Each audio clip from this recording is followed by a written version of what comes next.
Hello all, Rick here with a video on the new Lamarr Class starship as depicted with the USS Voyager NCC-74656-A in Star Trek Prodigy, and the second vessel to bear out that lineage name, which continues into the 32nd century at least.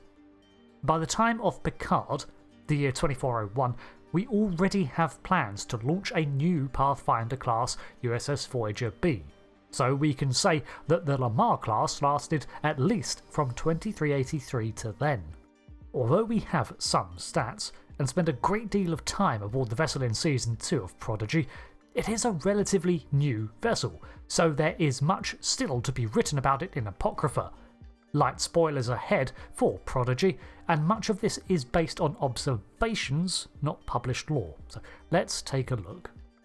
The original Lamarr class was created for Prodigy Season 2 to be the flagship of Admiral Janeway and is a direct evolution of the Intrepid design, with many inspirations reflected in that design, from the oval saucer to the hexagonal sensor dish.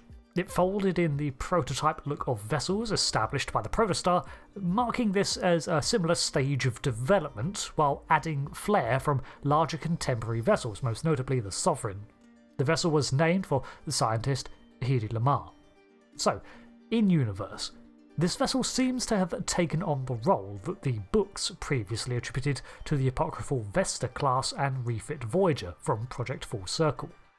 In both these cases, the technology Voyager brought back with it from its trip through the uncharted Delta Quadrant was filtered through Starfleet R&D and emerged in these new vessels.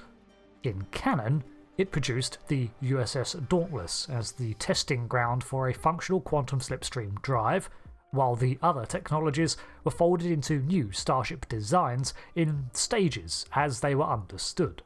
This gave the Lamarr class the mission profile of a special science explorer. Creation on the Lamarr class began in 2383 at Utopia Planitia shipyards. The first of its kind was rechristened the USS Voyager NCC-74656-A this year, before being launched in '84 on its first assignment. It was a technological testbed, one of several that fell under Admiral Kathryn Janeway's purview alongside the Protostar and Dauntless classes. It seems that this was pretty much her role for a time as a Vice Admiral, overseeing such projects. Its role was to test out all these new technologies, of which she was familiar with, working in tandem under unexpected situations, and just see how it all fared together. It was therefore a science vessel with a focus on getting out there to explore, much like the Intrepid before it. Its initial mission was to survey the temporal wormhole created along the Alpha and Beta Quadrant border. It also had classified directives to attempt a rescue mission and even send a vessel through the anomaly.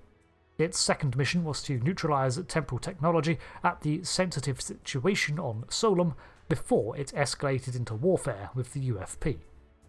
It was larger than the older Intrepid class, but that exact size is yet to be confirmed. However, from inspection, it appears to be only slightly bigger than the original Intrepid on which it was based, considering the Protostar is 139 metres long.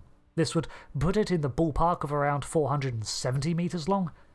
Official numbers trump on-screen scaling, however, and scaling it to a small humpback whale on the main display produces a figure of around 570 metres.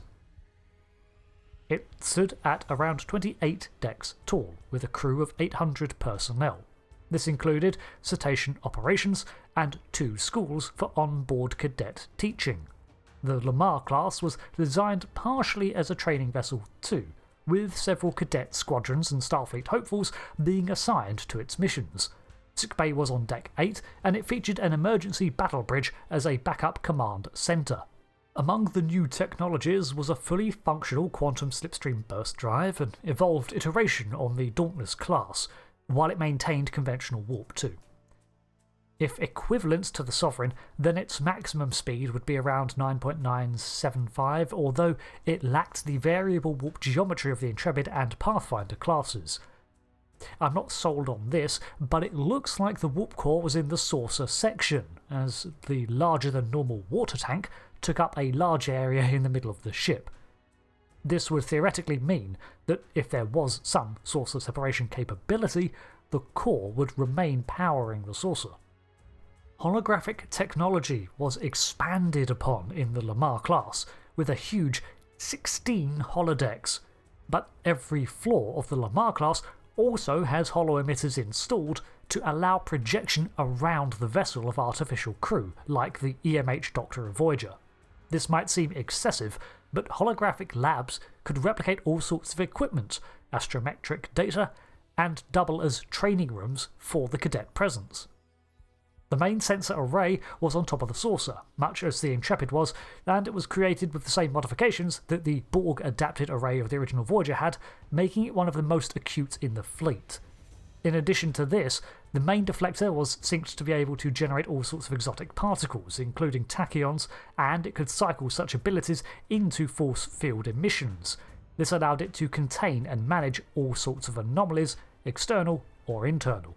It was armed with variable torpedo launchers, carrying a myriad of advanced probes and a payload of quantum torpedoes, 2 for either side of the deflector and 1 aft. It carried 2 phaser arrays on the saucer, 4 on the underside at the front, 2 on the secondary hull, and 1 at the rear. The saucer arrays were protected by shrouds. It maintained 2 main shuttle bays, which were large enough to house runabouts, and 1 held 3 Mark II Nova fighter craft. It also had a classified 3rd bay on the port side, which contained a mission-specific small craft, the Infinity. This was a modified Federation supply courier vessel with a cloaking device and temporal shielding to allow for time travel missions while remaining unobserved. Naturally, this illegal vessel was destroyed on mission cancellation. Much as the Protostar contained advanced and mission-specific equipment, the Lamarr class also utilised a unique tricorder, portable transporters and other specific gear. So, like most Starfleet science ships, it was designed to be able to tackle a myriad of unforeseen situations and explore. What made it a special one was the inclusion of a myriad of new developments based on the original Voyager's discoveries folded into a single class. By the turn of the 25th century, most of these innovations had been either dropped or incorporated into the new designs, so the Lamarr class's place in the lineage of starship design was fulfilled. While more advanced than the Intrepid, a number of factors suggest that it was to operate not as a long-term deep space explorer, but as a vessel to dart out, complete its missions, and then return. These being the addition of the slipstream drive, its accommodation for training crews, and its very prototype nature. While the Protostar line was terminated in 2385 thanks to the synth attack on Mars, the Lamarr class's fate is uncertain. However, it is equally likely to have its production halted, considering the loss of the major shipyard of Utopia Planitia, which had been the vessel's main construction yard. Thanks for watching this breakdown on the Lamarr class Special Science ship. I've been Rick, and until the next one, thanks again, and goodbye.